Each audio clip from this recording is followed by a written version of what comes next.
welcome to another exciting episode of Writing Through the Unknown. I'm your host, Michael, and apologies for the late start. We've been having some technical issues with internet coming in and out, and so I'm hopeful that our guest will be able to come on and we are able to have no real major internet issues.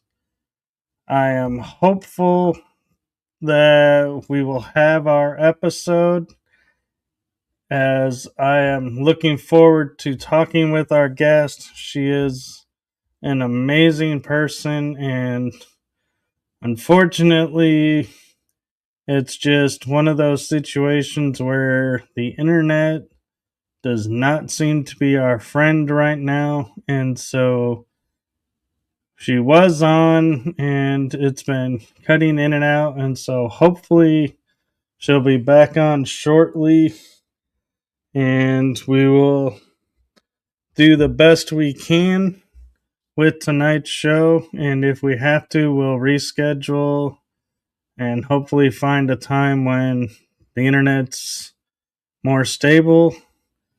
We have both tried rebooting our computers, and the Wi-Fi just seems to be cutting in and out.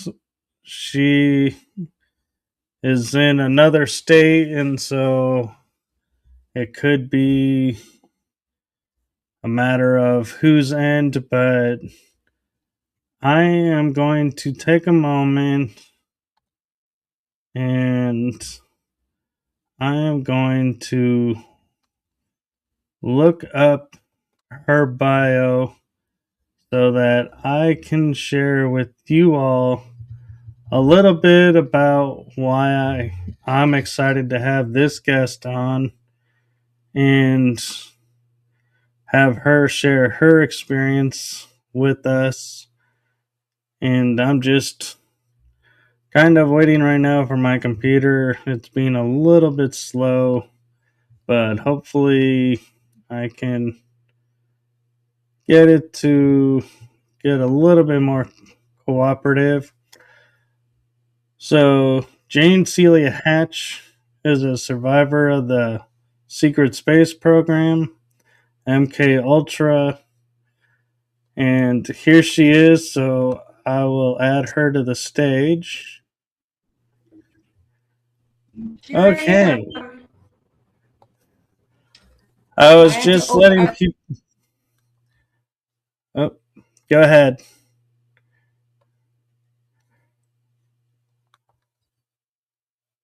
Hopefully, is this going to work? As it seems we've gotten frozen, and so I apologize. And as soon as she unfreezes, hopefully she can share some of her story and experiences. And as she's dropped out, I will share a little bit more. She deals with family court and is a whistleblower, journalist, a targeted individual. She's a shamanic healer, remote viewer, and a Reiki Master. And her newest book is Royal Blood, Royal Blackmail, focusing on exposing systemic since Operation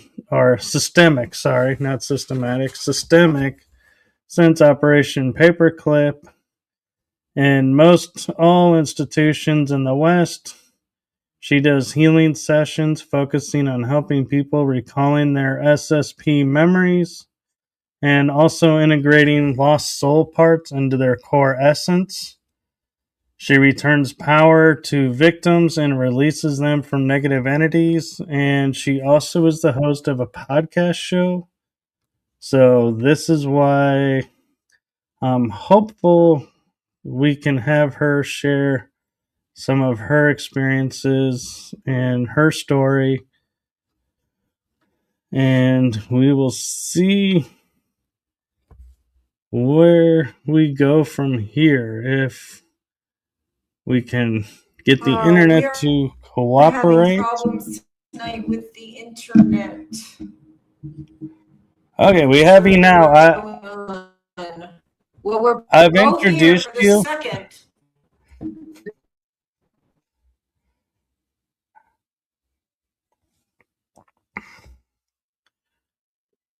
Let's see. It seems like they may not want us to talk about this tonight, and we actually were going to do a positive and focus on positivity with her work. And so I'm not sure why the internet is not wanting to work. And so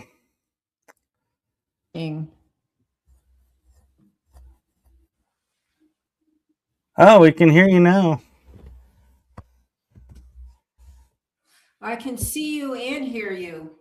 So that's a good sign. Well, I mentioned your bio since we were waiting for the internet, and I said we were going to take a positive spin, and all of a sudden it came up and started working. So whoever didn't want us to talk about something must have heard it's going to be positive and was like, oh, okay, let's let it go then. It's working. We better start rolling while we have the internet. So I'm curious, did you become a shamanic healer and a remote viewer after you had your memories of the SSP, or did it come before that? The shamanic healing part came before the SSP memories started to come back, because I have just started to get my SSP memories back in the last 2 years, where I've been practicing shamanism for like 30 years. Okay. Yeah, that was the first element of healing that I came across after family court and MKUltra and the traumas that I experienced. I started to heal with shamanism. And that was on many levels. Like I sometimes think you're born, if you're born a shaman and you've had it in past lives. And so I just sort of felt like I picked up where I left off, but then I had a lot of training too by a lot of different teachers on the East Coast and New Mexico and Colorado. And it really is what enabled me to survive with shamanism. And the SSP memories have just started to come back as I've, begun to heal from all the original traumas, which is the whole point. They want to keep you buried so that you can't find those memories. So I'm getting to them late, but I'm getting to them. Well, you have a jump on me because I've only been getting mine recently, and they seem to be triggered, and somebody can say something and then I have full memory, and then as soon as we're done, the memory disappears, and it's like, I talked about what? And it's kind of funny because it's like I sound like I know exactly what I'm talking about, but if you ask me a question about it after, I'm like, I have no idea. You're probably channeling an altar. I think that's what it is I did a session where one of my altars said, I am helping you to remember when you need to remember, and then we take the memory away so to not overload the mind. And I was like, well, that sounds nice, but then I was like, wait, who's deciding what's overloading my mind? That's a good question. Who's in control? Yeah, I probably just the last year, but I do remember them, after I make the contact with the memory, it sticks with me. And they've stayed with me along with all the other trauma memories. But I had no idea for most of my life. I mean, I knew something was seriously wrong.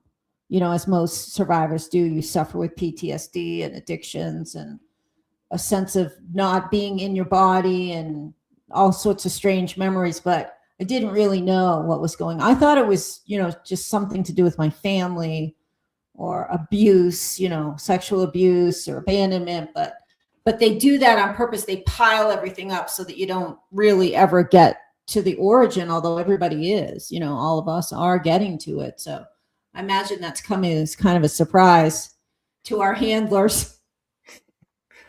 I think so. And I find it interesting how, with all that you went through and I went through, and others, we have turned and become like healers. Like, I know a lot of SSP friends who are into sound healing, shamanic healing, as you're doing. I know Reiki, and I can't help wondering, is there, is that, did we do that by choice, or did we all kind of be guided into that path? Well, I think that's one of the reasons we're actually chosen for the program is because we have healing qualities. We're telepathic, we're psychic, we have, healing energy streaming through us. And that's one of those are the qualities they look for in SSP. So we're actually chosen, I think, in many instances because we have those qualities and they can read it in our DNA, when we're born. And also, I think they used those school photographs, to pick, like we're seeing on the Epstein files, that they will pick the children they want. And they actually have their own psychics. I heard that they could pick the children that were telekinesic and telepathic. And so it's no surprise that we have all these commonalities between us. Yeah, that's true. And I'm curious, as you do shamanic healing, I know a lot of time you go into visualization and you're looking at events. Have you ever come across events and you're like, wait a minute, where is this coming from? What is this event? And be like, this is not from my childhood. This is not my story. And in other words, having like SSP memories bleed into shamanic visualization. Well, that's a tricky question. The shamanic healing technique I was trained in is core shaman. And it's really specific about where you go, how you get there, and who you bring with you. And so, in those three dimensions, which is lower world, middle world, and upper world, you're going with your power animals and your spirit guides, and you're going with an intention. So you go with a very specific intention going into a world to retrieve a power for my client, me.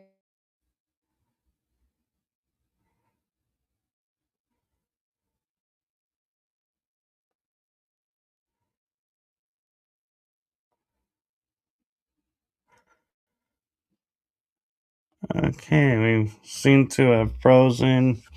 I was kind of hoping, by sticking with the positive, that we could keep this from happening. We'll see if she'll pop back in like last time.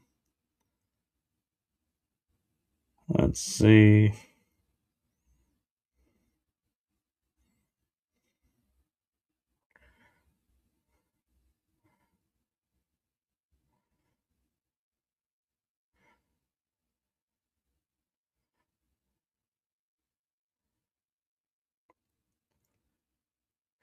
It is interesting how a lot of people are quote unquote traumatized and still go into the healing factor and do the healing work on themselves, and that aspect is not able to be blocked. And so that's, a true testament to the human spirit and ingenuity, is that we can take and go through these horrible experiments, be broken, but still our core mission of healing that we were born to do can't be broken,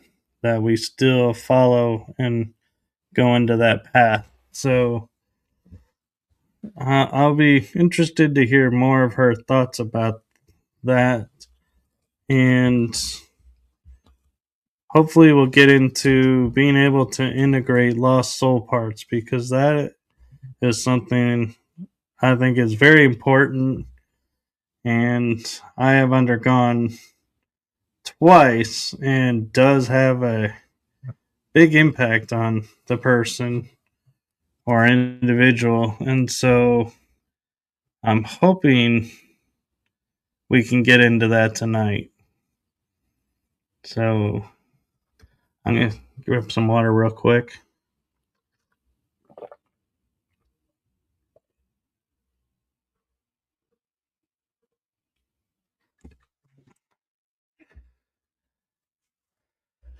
And hopefully we'll be able to get into what her podcast is about and what processes she does to help people recall memories, because everybody's different and you really should undergo recalling memories, especially secret space program memories, when you're truly ready and not because someone tells you you should. Let's see. She's back. Yep, I'm back. I guess we better stay positive, huh? Well, I'm curious, and I would like to get to this because I think it's really important about what you do, and that is integrating lost soul parts. Is that from your shamanic healing training, or did you pick that up with Reiki? The soul retrieval was a training I got through shamanism. And I've started to also investigating reclaiming souls lost through SSP, which is kind of a whole different ballgame than the shamanic healing I've been taught. But I was taught it's a very ancient technique, on shamanism is estimated to be about 100,000 years old, at least on this planet. And it was reintroduced all over the planet. It was like our basic religion 100,000 years ago. And finding the soul and bringing it back after trauma is one of the most integral parts of shamanism. And so what I was originally taught in the first 30 years, it is when there's any sort of trauma that's too overwhelming for the psyche, there's a survival adaptation where we send a part of ourselves away. And it generally will go back either to the site of the trauma, say you were in a car accident and you just couldn't handle it, so part of you left, or a rape. It's either at the scene of the trauma, or the soul will go to a place it's familiar to, where it feels comfort and happiness and security. So I would journey. What you do is go into what's called a shamanic state of consciousness. And that doesn't have to be done with any kind of, herbs or any mind altering. In fact, 90% of shamans around the world use like drumming, sticks, even dancing. There's the reindeer shamans that's the name of the tribe. It's not reindeers. They dance. I use a drum to go into that altered state of consciousness. And then I set my intention that I'm going into the either upper world, lower world, and middle world in search of, let's say, your soul part, because we've determined there's soul loss, because we've determined there's been a trauma, and after that trauma you had maybe increase in addictions, a feeling of not being present in your body, feeling purposeless. There's like a list of about 10 things you'll feel after you've had a soul loss. And so what the shaman does is call in all your allies, your power animals, your spirit guides, and you start to journey through the web of life. And with your attention is, I'm going to find Michael's soul that was left his body at a certain time, and we're going to go retrieve that soul part. And often part of that, the shaman is like Brooke Medicine Eagle calls us the hollow bone. You're just using the energy of your spirit guides, really, and they're the ones, they'll bring you to that soul. And they can be in lower world or middle world or upper world in traditional shamanism. Now that I'm opening up to SSP, they can be almost anywhere in the galaxy. But my training was just these 3 different dimensions on Earth. So then you go and you find that soul, and you recognize it, because you recognize the DNA when you're getting close, and your power animals will give you. My power animal right now is buffalo. I've had different ones my whole life. Everybody has, they change with your age and what you need, and so we'll approach the soul part and begin potentially a negotiation. Are you, Michael would like you to come back. He needs you. He needs his 10-year-old self. And the soul part will usually says something like, it's not safe, or and then I say it's safe now. It's okay to go back. And so we negotiate a little bit. And then if they agree, then generally I'll hold out a crystal, and they'll, I'll ask.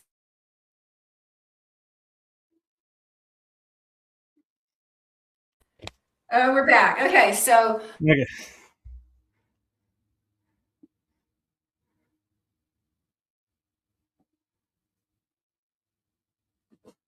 Or I think we're back. Man, I want to hear what happens with the crystal. You hold out. So I have a real crystal in my real hand, and I have a spirit crystal in my spirit body. And then I asked the soul, are you willing to go back to Michael? He's safe, it's safe now. There's no more trauma, and do you need any healing before you go back? So, because we don't want to return a soul part that's not going to be in your best and highest interest. So there's a little bit of discussion and negotiations. And sometimes you have to deal with an entity that's captured the soul or holding the soul, like a demonic presence or a relative or an ex-boyfriend or an ex-wife. Like lots of times people are holding the soul because the soul has a lot of light.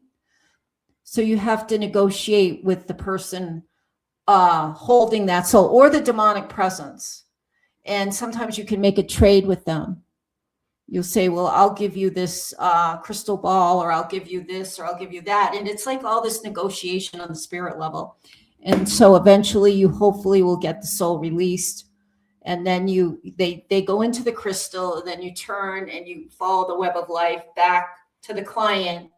And then you hold the crystal over their heart, and you blow the soul part back in through the heart, and then through the top chakra, and then you drum, sealing it in. That's a traditional soul retrieval through core shamanism. SSP takes it to a whole new level. And I'm just starting to investigate that and do that for myself before I start to do it for anybody else. I mean, I can do soul retrievals, traditional soul retrievals. And I've also had like a cyber, I was, part of my cloning, I was put into a cyber soldier, and there was an accident, and I could feel it calling out to me. I didn't even know. And my soul went to it, and I grabbed a piece of my soul that had been taken in cloning and retrieved that. So that's the whole new aspect that is opening up, that I'm really, really interested in, is reclaiming our cloned parts and our fragments taken during SSP and put into, I mean, you really can't take an alter out of a clone, or that clone ceases to exist and they have a life. So those aren't the kind of soul parts that you can go after and just take. You know, I could take that alter because it was in the death process, and I got it before they recycled it. So am I still answering the question? You are, and I actually have a new question I hadn't thought about, and that is, if you come across a soul part that, as you're saying, not beneficial to you, do you just walk away and just leave it, or do you negotiate and try to make it beneficial and retrieve it then? Every situation is unique, and you're listening to your spirit guides and power animals, and they're giving you telepathic messages. Generally speaking, they always want to come back. Our parts always want to come back to us. I may have had a few where I put them in a place that was safe, and maybe brought them back a power animal, so that power animal could begin to heal them before I returned them. In which case I've gone back to the client and said, I did find your soul part, but they need more healing before it's in the best and highest interest of them to come back to you. Most souls, whether they're, I do a lot of, or I did, of helping discarnate ghosts go back to heaven and leave this planet. And they're most always willing to go. They don't even know they're dead. But I mean, that's a whole different, that's psychopumping.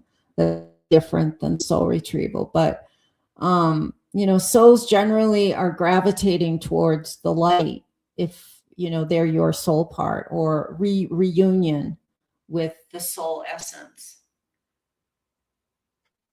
That's amazing. And I had to admit, I'm familiar with power animals and animal totems, and integrating them to where, like, you can see better with, like, an eagle's eyesight, or hear better, like with a wolf, where you can hear greater distance.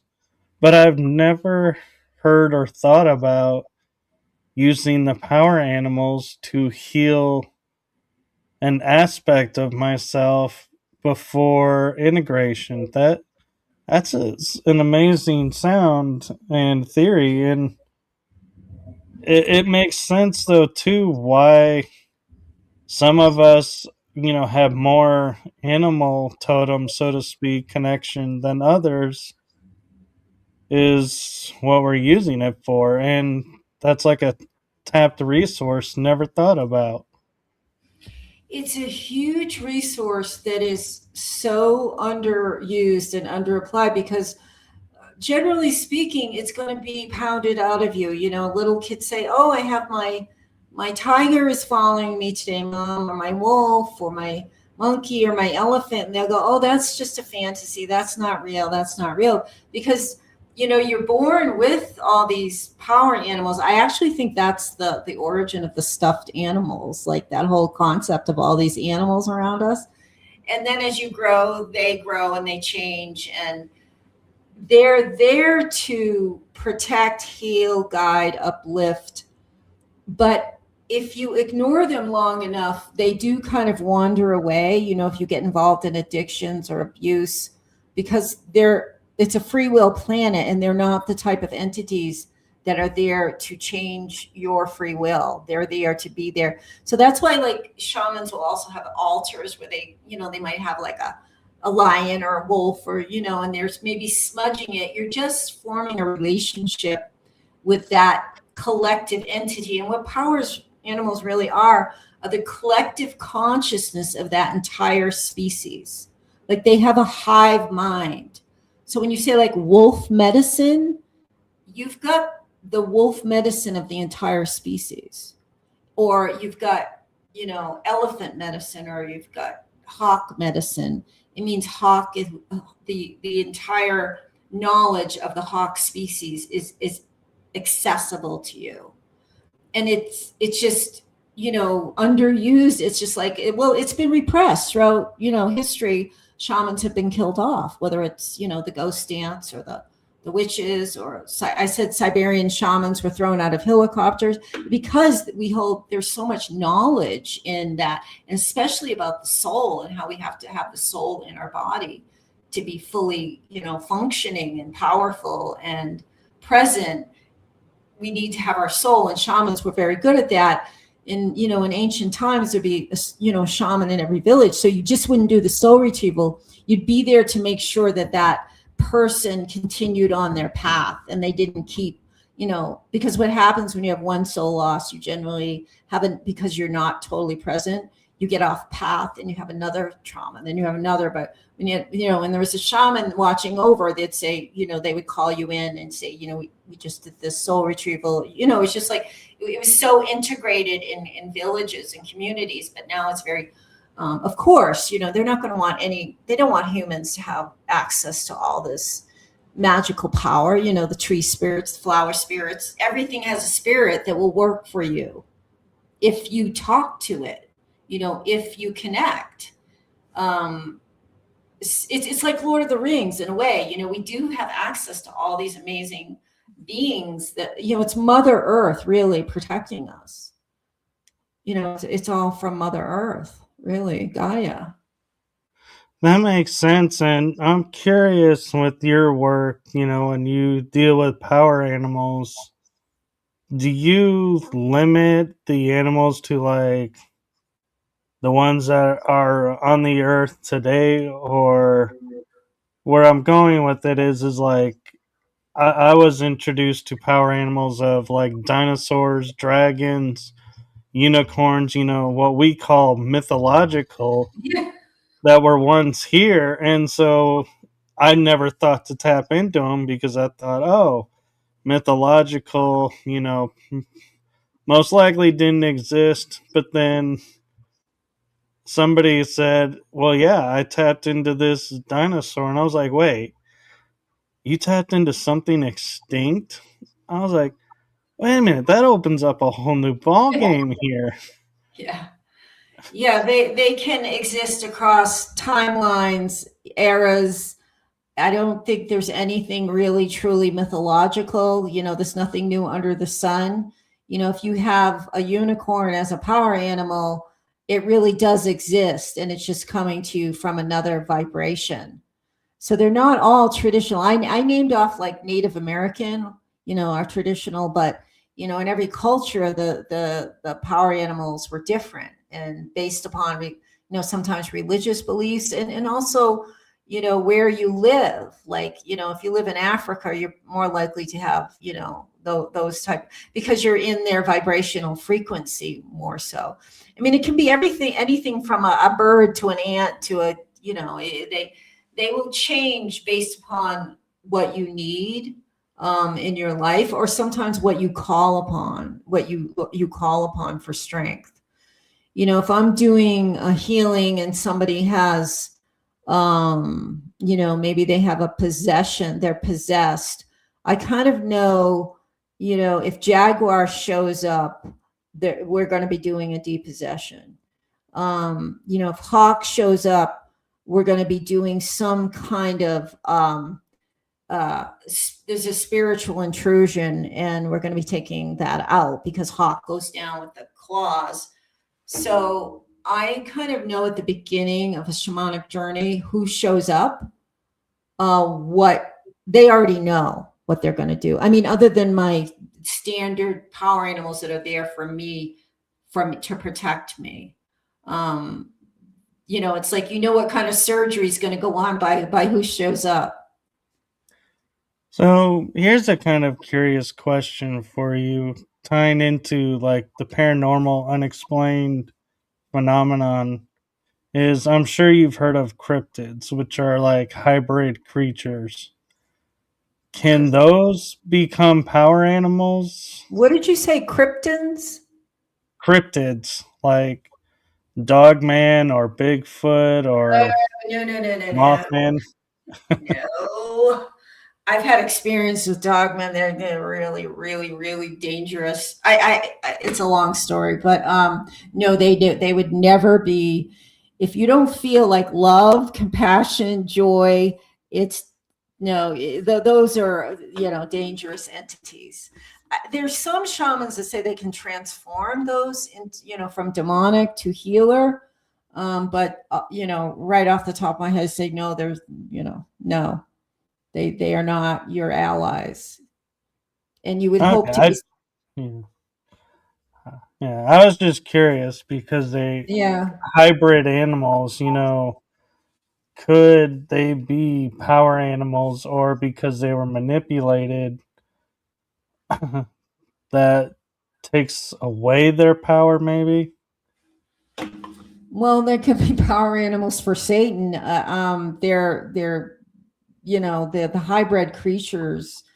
Some of them I don't think have a consciousness, and some of them are just bred. Like the dogmen have the worst energy I think I've ever felt in my life, and they're I don't know if they're controlled by AI or remote control, but they don't come near being a power animal.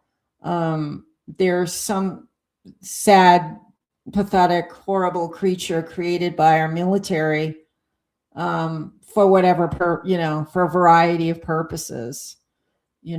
Some of their hybrid are successful, so called, and some of them I guess are just blobs sitting there with one eye. It's sad state of affairs. So, what techniques do you use to introduce people who may not be familiar with their power animals? Well, I do. First, we kind of identify if they felt a power loss, like if you're accident prone, or you just you go out and you seem to have, which is kind of weird because all targeted individuals have they're gang stalked and whatnot, but you kind of determine if they've had a power animal loss, and they'll sort of come in with that concept that they know that they want their power animal because they're already kind of familiar with shamanism. And then what I do is I call in my power animals and we journey to lower world, which is the location of the power animals. And we journey, it's lower world is a downward, like spiraling. Like upper world, you go up towards the clouds and the heavens, and Black Elk talked about it, and so do shamans historically. And then there's lower world where you sort of descend, you go through a route, or you imagine a staircase or stairs, and you go down and down, and then the most important thing is you set the intention. I'm going to lower world to find a power animal for Michael for his highest and best interest.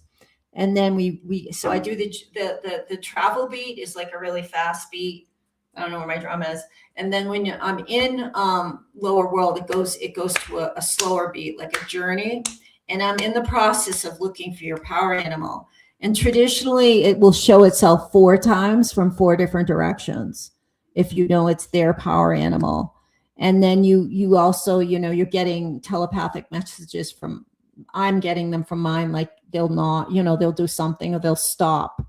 And then you do the same thing with the crystal, like you do with the soul, and then you bring it back and blow it back into the person. And then I drum around to kind of seal the power in.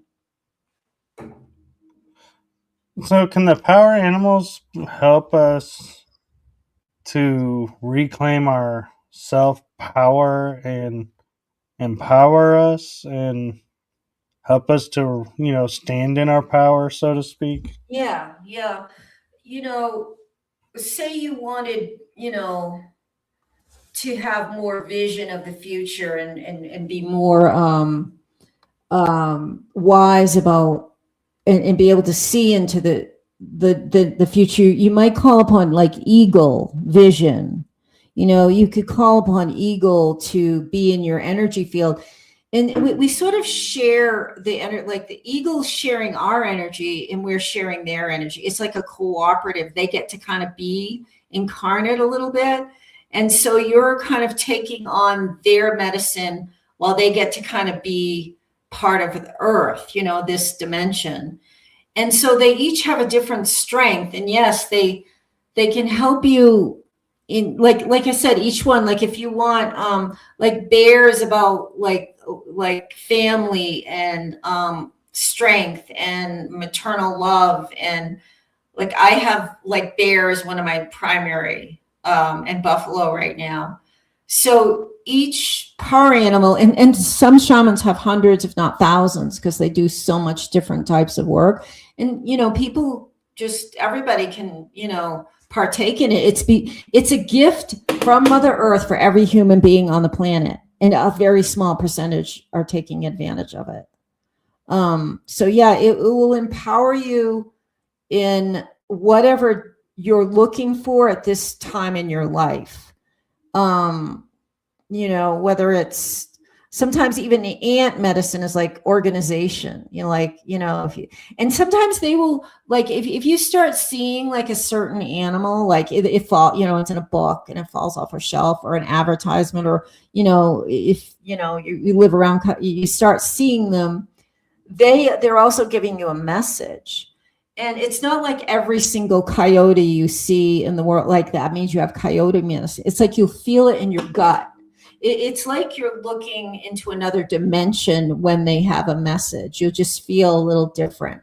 Your attention will be drawn to it. Like, at certain times in my life, I saw a raven over and over and over. And he was trying desperately to give me a warning. And I didn't get it. I was too mind controlled. That's the problem I had as a young shaman. I was into MKUltra mind control, and I didn't even know it. So I'm being pulled like by all this love and light and truth, and then I've got MKUltra mind control pulling me in another direction. And so that was very difficult.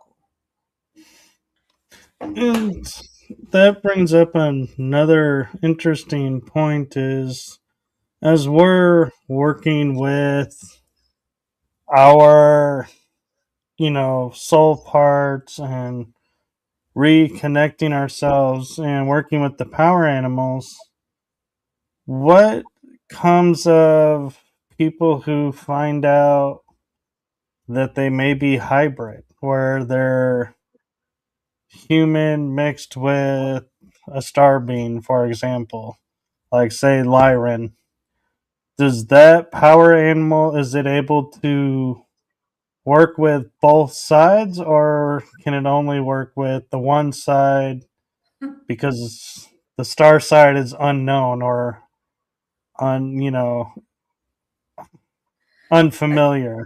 Yeah, that's a very interesting question. I've never been asked that question. Well, they've been working with me, and I have like some Pleiadian DNA, and I think they have a lot of wisdom, and I'm sure going in, and I've gone to other planets with my power animals. So I think they naturally, and I'm not even sure they make a distinction, but I think they naturally understand who you are and your strengths and wisdoms. Maybe don't label it. I don't know. Like the whole SSP and shamanism is something like I'm really just getting into, and I just find it absolutely like fascinating, like how, because I don't know any other shamans that are like integrating like galactic shamanisms with ancient earth history shamans. It's just, none of my teachers talked about this, and I did a master's degree in shamanism. That wasn't what at Lesley College in Cambridge. I mean, that's not what taught me to be a shaman, but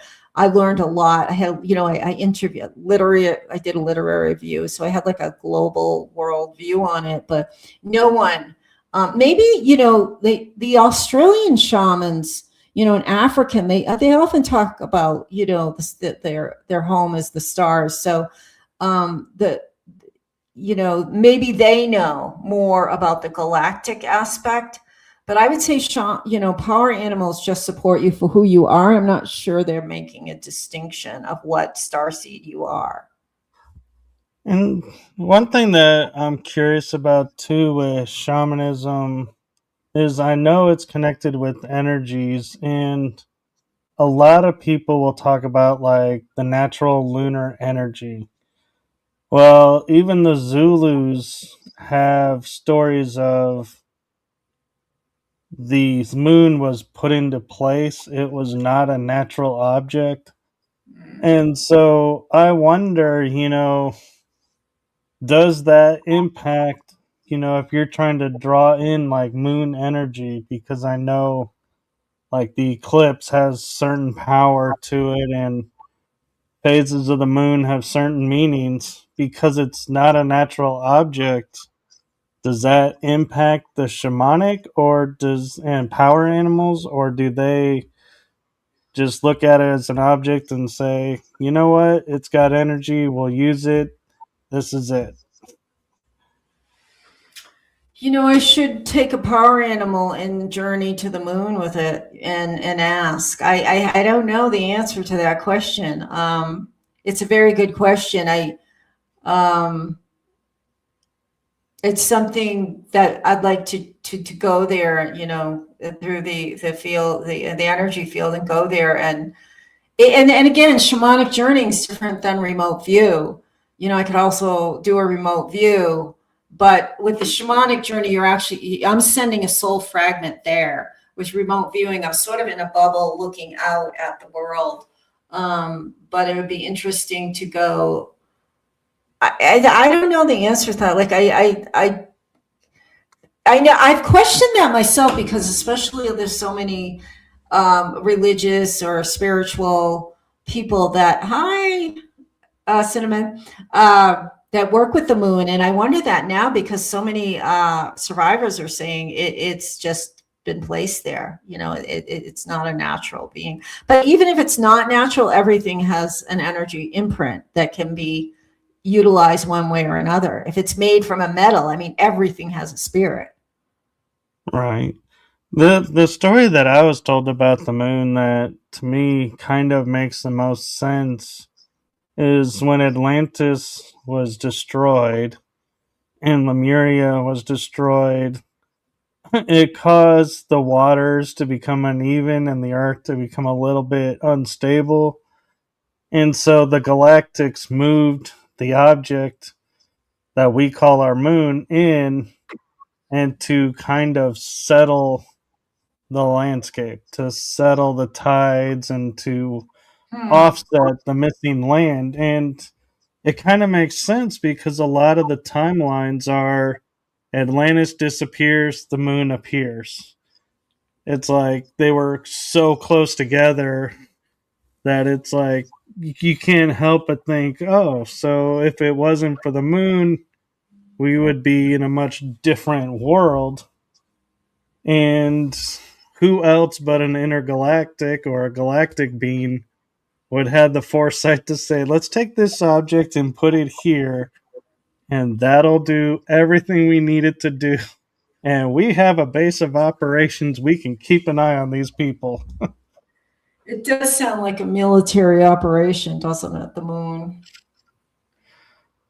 Well, and, talking about the moon, there's one thing that I find so fascinating is we have how many satellites around the Earth to communicate globally, but we have no satellites to talk to our astronauts when they're going to the moon.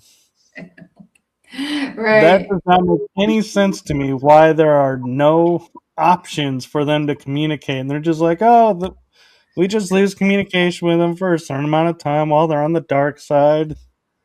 I'm like, and we're okay with that. Well, I'm hoping that humanity is waking up and finding out everything they've told us is a lie. Remember the moon landing where did the president like call them on the phone or something?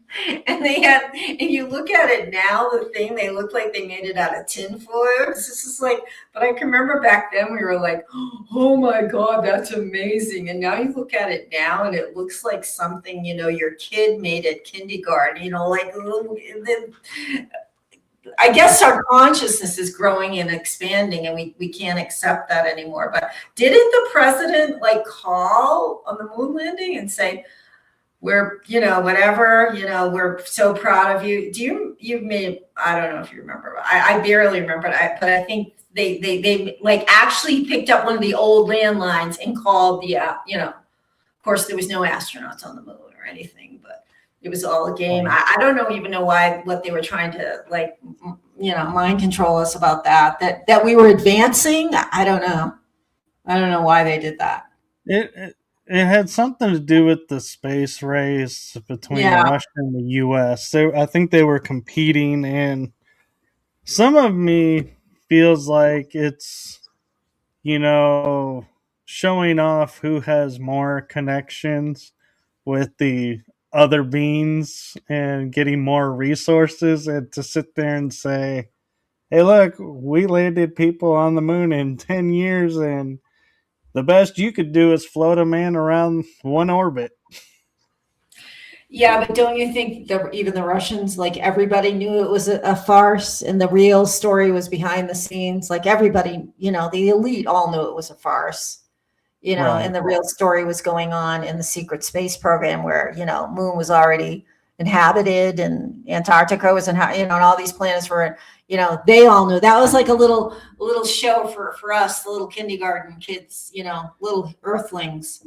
But the elite all knew the real story about SSP. And I think it was a means for them to write contracts to have more military presence build up yeah, and make more money and cause more conflict on the planet, to go, oh, look, they're over here now. We need to go over here. And yeah, what's exactly. interesting is when we think about space, everybody is like, yeah, Russia's up there, the US is up there.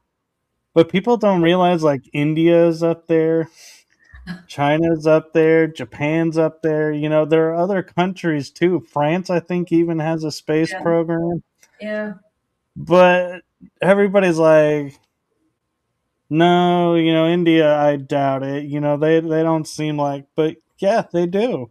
And so it always makes me wonder why it's always the US and Russia to be the quote unquote space, you know, controversies, and never, you never hear the US go, oh man, France is going to beat us up to do this. We well, they better want step us up to our hate game. Russia. They want us to hate. They want us to have a little enemy, so that we're all. They want us to hate certain groups, and so they create enemies for us, and they want us to hate Russia. So Russia is the ones that are gonna beat us at this, that, or the other thing. And They don't talk about the Germans either up there, of course. They don't I talk about know. the Germans, and they're like, I think, aren't they dominant other than the Dracos? Oh, they've been up there since the 40s, I think. So,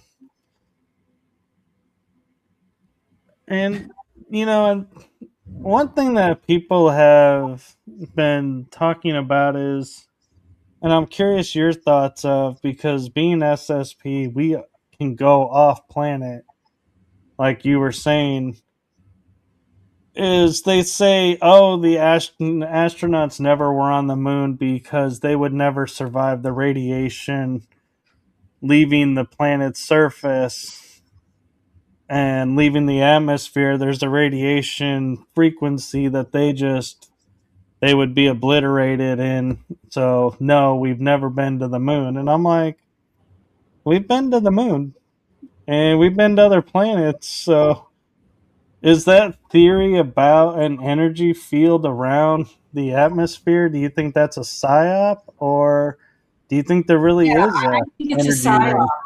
I think it's just a lie they're telling us about Mars so that we don't start thinking about it and investigating, and so they can keep the whole Mars base, and the whole Nazi, winning the war and all of that secret. They want us to know as little as possible so they can continue to enslave us and,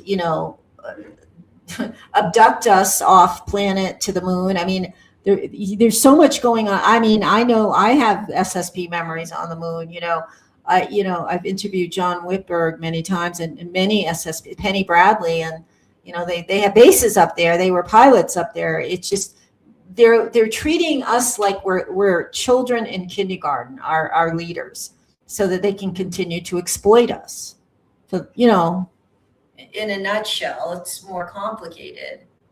Right. And then they feel like when they go, oh, UFOs are real, they're like, that's enough disclosure. They don't need more. We've said it's real.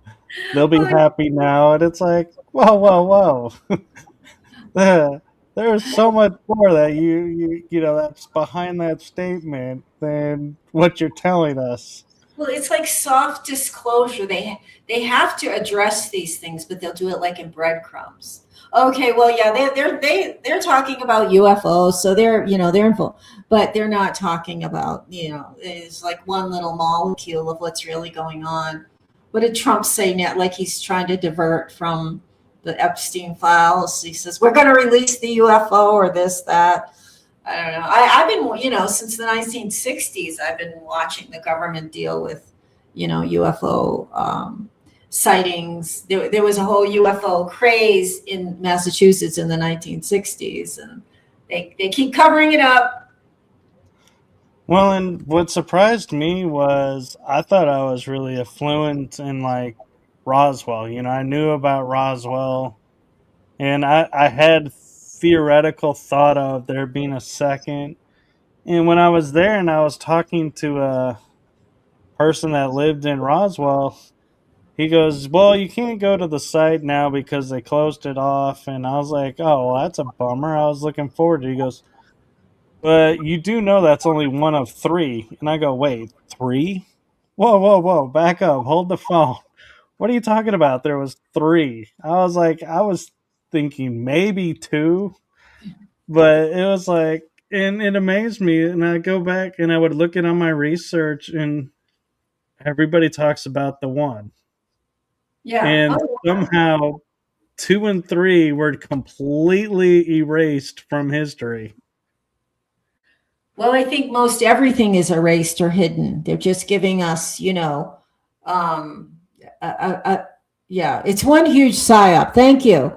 Yes, it's one huge psyop, and we're just starting to get the truth out now.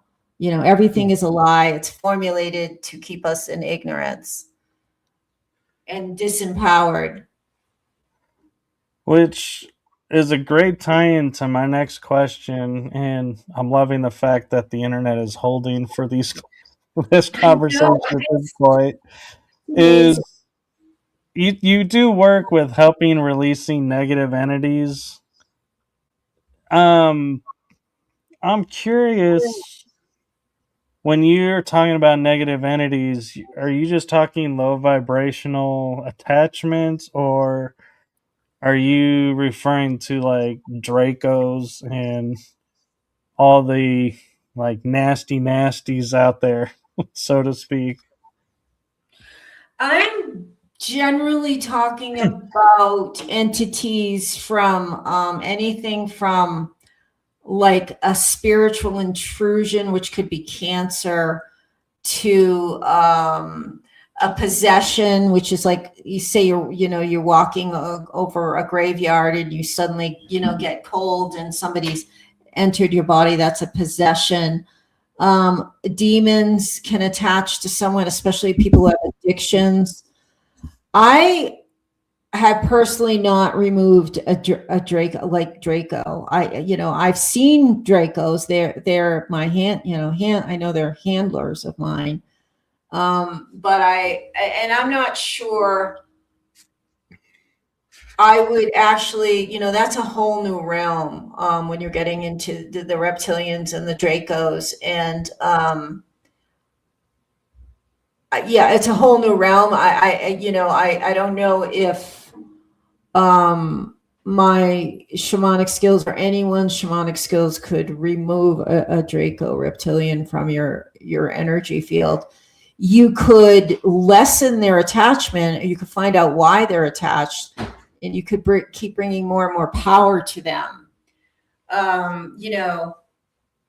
But I'm talking, everything from a demonic possession to a spiritual intrusion, or somebody screams at you. That energy could be in your chest, making you, so I can remove that. And I see everything from like a dark cloud to like a spider or a massive. My guides show me things like metaphorically, so we know what to remove.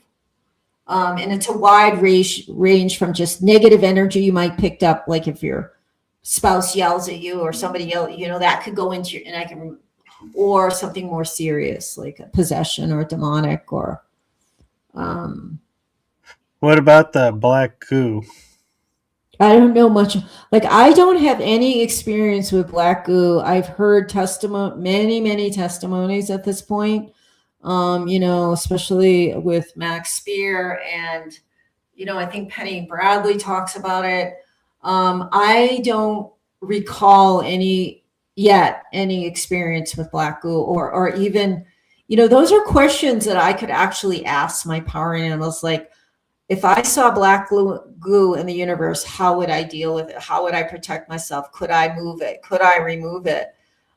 Those are like the new frontier that's sort of opening up for me, is all these new terms from SSP that I didn't know 5 years ago. I'm learning a lot from other people about black goo, but as far as I know, and I don't have any experience with it.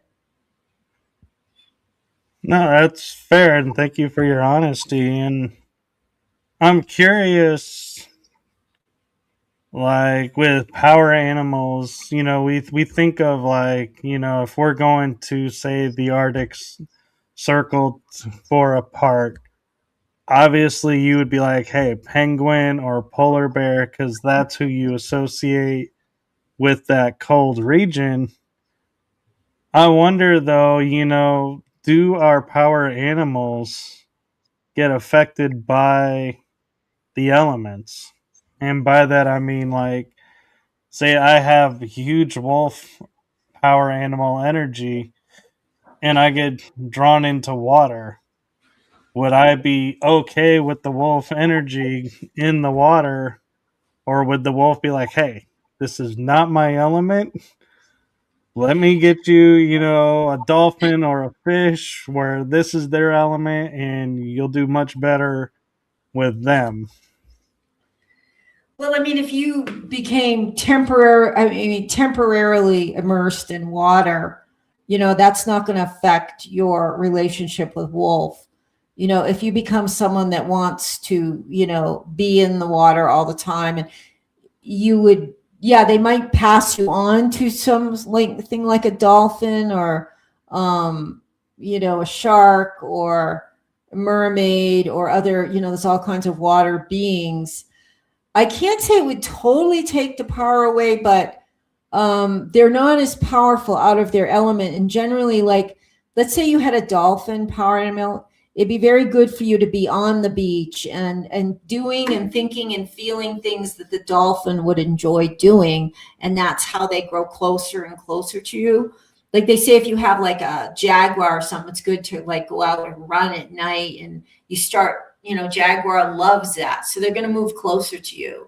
So the more, like, that's like the shamans wear the animal mask and they dance. It looks, weird, but they're actually honoring the spirit of their power animal and drawing that power closer. They're like a, owl stuff. I mean, I'm not talking like the satanic stuff is completely different. Right. No, I know what you mean. Yeah. So yeah, I mean, the wolf isn't going to go away because you go for a swim, but they might not be as effective in the water. And and then if you needed more water power, like which would kind of be like emotion or fluidity or feminine, another power animal might come along that's empowered by water. You can have a series of power animals, you know. Well, and here's an interesting question for you, and I don't know if you have thought about it. Is we, have been talking about like animals, mythological animals, or, hybrid animals. What about fae and elemental types? Do they Are they accessible, or would they be like a lot of people who do energy work are like, don't mess with the elementals. Don't touch the elementals. Stay away from them. Well, there's good and bad elementals. They're not power animals. They're in middle world with us. They share the same planet. Whereas power animals are like another frequency that visit us. All like the brownies, the fays, the flower divas, the tree spirits, they all share this middle world frequency. And I've had some that were very helpful, fairies, that have helped me, but they can be, very mischievous. I mean, especially like in Ireland and England, there's just like these horror stories about the fae and the mounds and people disappearing. And again, you've got to be very respectful of these entities. And, in certain countries, they used to, before they built a house, they would ask, permission from the local fae. So it's like they do have power, and they will retaliate against humans if you don't respect them. They will, like, if they take a liking to you, then they will work as one of your allies. If you need help, if you've helped them or you respect them, and you've developed a relationship with them. They're different from power animals, but they're right that some of them can be pretty dangerous, but not all. Yeah, I asked because, like, with Reiki, I found out I could channel in electricity, water, fire, air, the elements. And I was like, when I talked to somebody in paganism about it, they were like, you shouldn't be able to access that energy. That's really strange that you can do that. And to me, it was like second nature. I just did it. And so I was wondering if like the shamanisms have that as well, where it's like you can access the elements and work with the elementals, or if it's something that's like, nope, we're not really, gonna do that. Let's leave them alone, and let's not everybody start going out there and going, let's bring out the electric energy. I don't know about electricity. I certainly know like the elements fire, water, air, and earth, and they have a spirit. And there's such a thing as weather shamans that work with the spirits of the wind, the clouds, the rain, and they will, when there was a huge fire, like was getting close to Los Alamos Labs. Was it 20 years ago?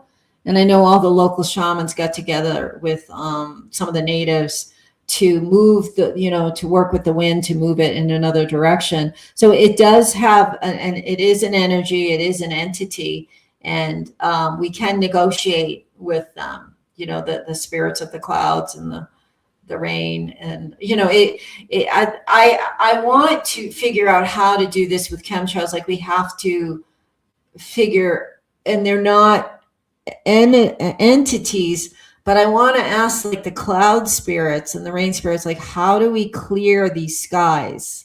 Like, what do we do? Because I think they would help us. And like, they're not stopping. Kennedy was supposed to stop the chemtrails, but they're everywhere. And they're one of the most destructive things on the planet right now. And I feel like it would be great for, like, they're doing ley lines, a lot of the healers now, like the survivors, they're doing ley lines, but I would really like to get together and figure out talk to the elementals, like how do we heal the skies? It's interesting you bring up the chemtrails because when I see chemtrails, I hear myself go, call out a name that is a name I associate with the wind. And I'm like, hey, are you aware this particle stuff is coming into your element and it's not good for you and it's not good for us? So, what do you say about kicking up some of your, you know, wind ability and move it away? And sometimes I'll feel like the wind picks up and I'll be like, thanks. And I'm like, hey, did I just blow it away?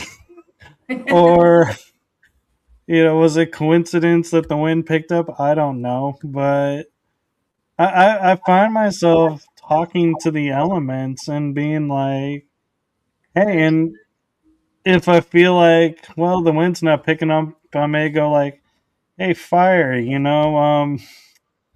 how you feeling? You want to spark up a little bit and feel like, the heat of the fire going up and melting the particles. And so I feel like that's like my little trial of trying to keep the chemtrails out is utilizing the elements because they're there and they'll help if we ask. And I wonder if people started asking if they really would just like destroy these chemtrails before they hit the ground for us.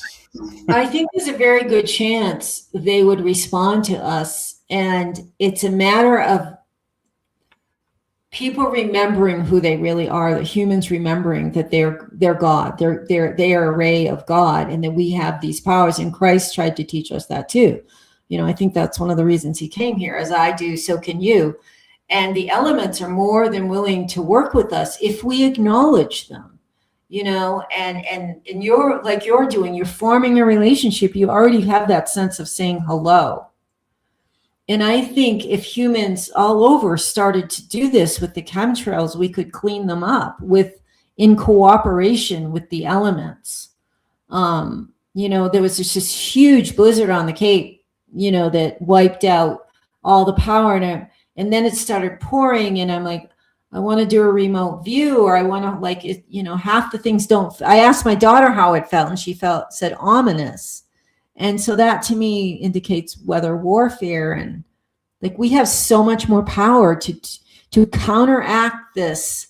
We have more power than they do. Right. And we just have to believe in it again, because they make us think we're, the slaves of the universe. But I think we could do it. Yeah, and talking about ley lines, we talk about, the energies that go with the ley lines, but can we tap into that energy with our power animals, or do they naturally do it and we don't have to ask for them to tap into the ley lines? Well, I've been asked to clear ley lines under homes and things, and often I ask my power animals to do it with me.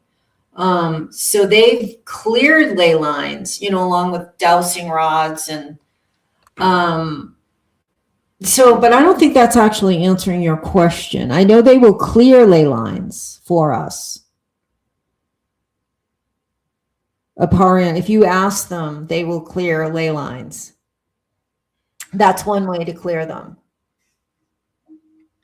And now I kind of wonder, we talk about like, we see the Nazca lines and they're these animals or humans, in astronaut suits, and we don't know what they are for, really, or what they stand for. And I kind of wonder if it's like, was a message led to us of, hey, power animals are here. We're all over. We're universal. Because let's think about it. You have a monkey in a desert that has no monkeys. How do they know what a monkey looks like? They would have had to have seen one, or the spiders, or the dragonfly. They have all these ant critters that don't exist in that environment, but yet we're drawn to perfect detail. And now I start to wonder, those are power animals. Could it be a message from the power animals to say, we're here, we're here to help, and we're just looking at it and going, well, there's these nice lines out there. We don't know what they mean. And we're just looking at everything but the obvious. Yeah. Lots of times, especially for an individual, power animals start appearing, repeatedly, maybe even collectively. I think that's what you're referring to as like a collective message to humanity. Right. Yeah, they're trying, and the more mind controlled we get, the further we get from their messages, because we receive it through our heart and our intuition. If you're undermined, in your head from all the propaganda and mind control, you're going to be less and less apt to listen to anything remotely like a power animal or an intuitive, because really your power animal is your instinct. Women Who Run with the Wolves, Clarissa Estes wrote that, and that's our instinct. It's very earthbound. Our primal instinct is tied into power animals a lot.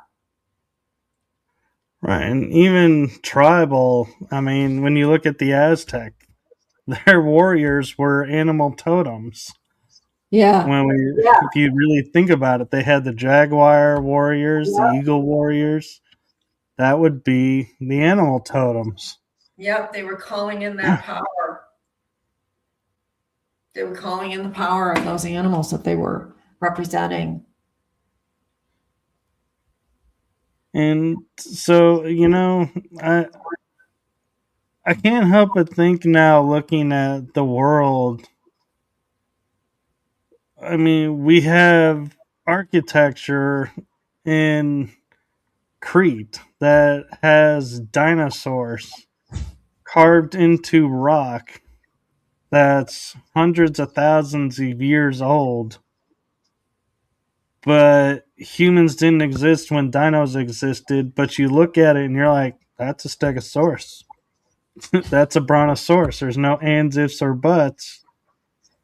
And then you go to Egypt and they have hieroglyphs of submarines, airplanes, UFOs, stuff that they could not have ever seen.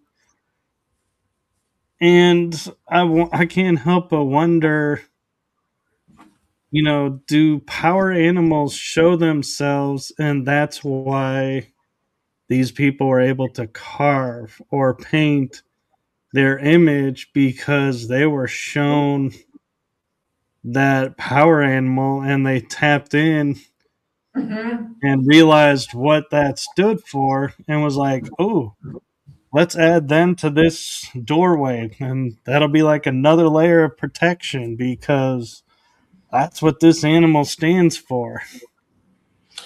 Yeah, well, they were really integral in, decades and centuries ago. That power animals were like integral to life and hunting, and the shaman would call upon the power animals for the hunt, and they would be told. So that's why there's so many animals like on petroglyphs, and they represented a medicine and a wisdom and a part of the culture. The oldest human remains of a shaman was in the Czech Republic, was a female shaman, and she was buried with fox bones and all these animal totems. And I think she was 60,000 years old. So, the culture goes back that far, the shamanic culture on the planet. But, how many times have we lived here? We've been here millions of years. Who knows which cycle that was in, but it's very integral to being human on the planet, but it's been wiped out for the most part purposefully. What if everybody before the vaccine was in touch with their power animals? I don't think they would have taken it. They Right. have to get rid of our power, our intuitive power in order to be able to control us. But the strange thing is, I know shamans that took the vaccine. I mean, that's the one that blows my mind. Well, Really blows my mind. yeah, and I can't help wondering with animal totems and power animals and everything being left behind as messages. I was watching um, Skinwalker Ranch, and they were showing the glyph of the snake in a spiral. And this person came and said, "Oh, in our tribe, this means portal." And they're like, "Oh, we have, this energy above. Is that a portal?" And in shamanism, if you get a coiled snake like image, do you guys view it as portal as well, or is that something that TV was just kind of going, "Hey, Yeah. let's make this fit so this can fit this, and we'll make people more interested in going, ooh, Yeah, I think it was dramatized, in my recollection. I mean, my understanding of the snake, it's transformation, leaving behind the old, and because the snake sheds its skin, it's often about transformation. And I've never heard of that. I think that might have been, a dramatization of snake medicine. In every culture, things represent different. So a snake in one culture, native would be different than maybe Siberia or, China or Hawaii with the Hunas. And there's a little bit right, different interpretation in different cultures right." of, And I was just curious, if it was something similar and it was like, hey, that's even cooler connection. yeah. But It yeah, could be and in some tradition. There might be some tradition where the snake means a portal, but I haven't heard of that. But it's possible in other, I mean, there's shamanic traditions in every single culture in our society at one point or another in history. and what I'm curious, and I know we're getting close to an hour and a Yeah. half. Real quick though about shamanism, because I find it interesting. In Hawaii, Huna, as you mentioned, had to go underground to survive. Druid had to go underground to survive. Paganism went underground to survive. And it seems like shamanism really didn't have to go underground as much as the other cultures, or do you think it did? I think it did. I think all of those cultures have an aspect of shamanism, and I think it did have to go underground. From the Native Americans when they outlawed the ghost dance for the Lakota Sioux, that was a form of shamanism. In South America, I mean, there was bits. In South America, some of the curanderos survived, but it was very rare. And I think that it all went underground, starting at least 100 years ago. Political, military, religious forces all, punished, imprisoned. The natives were very, felt a toxic shame for decades about their connection to being medicine men and medicine women. So I think it all went underground, and, druids were shamanic. Um, Japan, Korea, Africa, Australia. Look what they did to the Aboriginal. Any people that has shamanic knowledge, especially, they will go, like the natives, and in the Celts, the Irish, the witches. Anybody that has that knowledge that can uplift and sustain humanity, and empower humanity. And it tells people you don't have to go through a priest to reach God. They're going to try to eliminate you. Yeah, which begs the interesting question, why today is it such a resurgence? And becoming more talked about and more researched. It's like, I kind of wonder, what is it about the life and energies that we're living in now that shamanism is able to thrive now instead Mhm. of hide? I wonder if they feel like they've got enough people under mind control that they say, "Oh, let them go." They're not going to they're not going to, affect people like they could have. There's enough people under mind control. Maybe they just feel like it's a wild card that isn't going to have a lot of effect now. I don't know. It's a really good question because, everybody's talking about it. It's not even like fringe anymore. It's sort of mainstream Reiki, shaman, everything. Um, it's a really good question. Maybe other things have taken over that fringe, and shamanic healing it's kind of been watered down too a little bit. Everybody's doing it, and maybe it doesn't have the power it had with in the past, and they've watered it down enough so that it's acceptable to the powers that be. It's a really good question.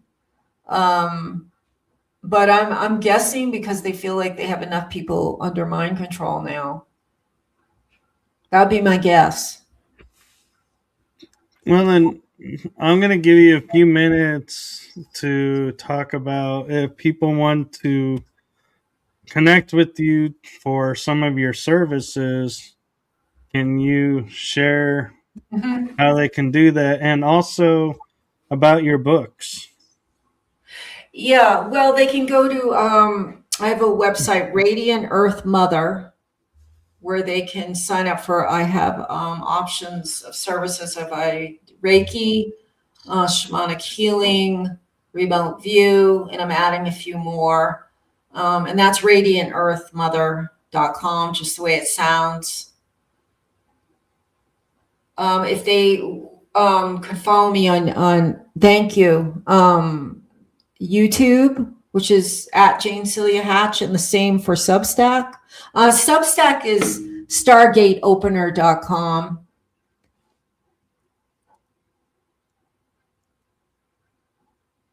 And these links are, I believe, you gave me, and so will be in the description as well.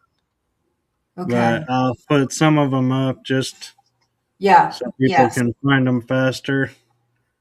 Yes. And then on the YouTube channel, I interview, I do remote views, I talk about shamanism. I do, remote view for individuals as well as like celebrities. Um, I interview survivors of SSP. We didn't get into MKUltra, which is fine because that's a very hard subject for all of us, and we can always use a break from talking about that. But I have a book, and you can only get it through me right now. I don't have a contract with Trine Day Press, the Land of Broken Crystals. They can email me, and this is me doing a soul retrieval for my two daughters. And this is my spirit horse. It's in Maine, and I'm doing a soul retrieval, and that was my power animal. And there's Eagle and the Pleiades. So those are my powers, and the crystals and the pine. And that can just be ordered through me at this point.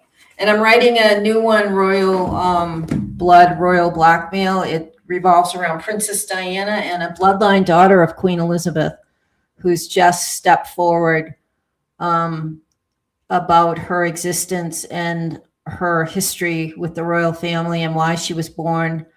And she's an MKUltra monarch elite sex slave, and she's the daughter of Queen Elizabeth.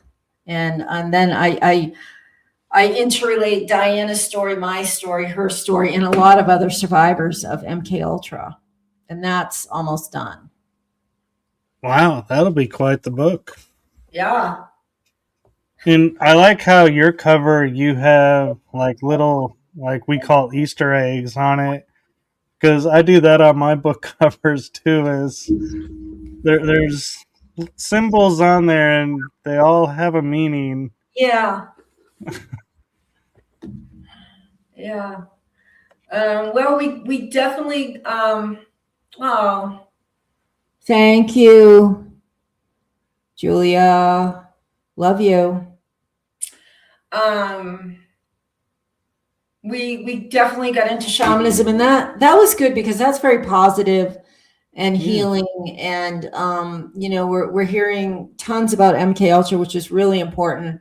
But honestly, this was kind of a relief to talk about the healing aspects. And we didn't get into, altars and the work I'm doing on MKUltra. But again, like it's kind of a relief. It was relaxing because shamanism, for me is really about healing.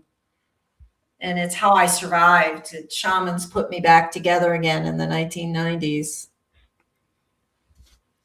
Well, and I like to look at it right now as we're flooding the airwaves, with everybody's story after story after story. And I don't Yeah. mean to discount people's stories, but you can only listen to so much. And so I always find it really interesting when I come across people who are survivors of it. And instead of going and saying, oh, they did this to me, and they just seem to get stuck in the story and only focus on the one part that I love when I get a hold of people who are like survivors and they're turning around and doing something to help mankind. Yeah. Because it's like we totally could have been broken. Nobody would fault us, but we instead rose up and said, you did this, but we're not going to let you define us. We're not going to Mhm. let you beat us. We're going to stick to our soul mission and did it. And someone left you a message here. Oh, it's my daughter, Jenna. Oh, thank you, honey. She's right now. She's in the other room. Thank you. She's on the cover when she was little. Like she's the little one in the blue. Aw. So yeah, when she was I've been doing soul retrievals. Yeah. So that's her. So thank you, Jenna. That was sweet. So Yes. and I would love to talk to more people about healing, like getting together and brainstorming about the chemtrails. Yeah, I feel like there's so much untapped in the world because we focus on one aspect, but we never focus on, well, what if we did this? Mm-hmm. And so, yeah. Well, I know it's late where you are and it's getting late here. And I want to thank you for coming on. And I know I personally feel like everybody is different with shows. And so I get a lot of guests who are like, I'm used to this type of show and these guests, and these hosts. And I always appreciate when they give me a chance because I feel like I'm different from a Mm-hmm. lot of them. And I know there's a trust issue there, because some podcast hosts have agendas, some don't. And so I just want to say thank you for coming on and trusting me to share your story and your experiences. And I'd like to leave you with a message, if I may. And that is from my heart and the heart of my shows to you. Thank you for what you're doing for humanity. It's seen, felt, and heard. So thank you. Thank you. You touched my heart. Thank you so much, Michael. And hopefully we can get you back on and, talk some more about Yeah. healing. I'll give you my email too if anyone wants to just talk to me, or wants to talk more about, chemtrails and how we can get together and use our shamanic skills. Sure. Do you want to send it in the private chat and me put it in the comments, or do you want to send it to me on Messenger? And I'll send it to you on Messenger because I can't even see the chat here. Okay. I can't even see it. Okay, well, thank you, and thank you to everyone who watched, and thank you to Jane's daughter for chiming in and watching. She says, of course, from across the room. Okay. All right. Yeah. Thank you, Michael. Thank you, and thank you to the internet for letting us finally get the show out. I know we must have restarted like 6 times. I'm like, oh my, but wow, this is amazing. Okay. Good night. And thank you, Michael, for everything you do. Yes, thank you. And Bye-bye. good night, everyone.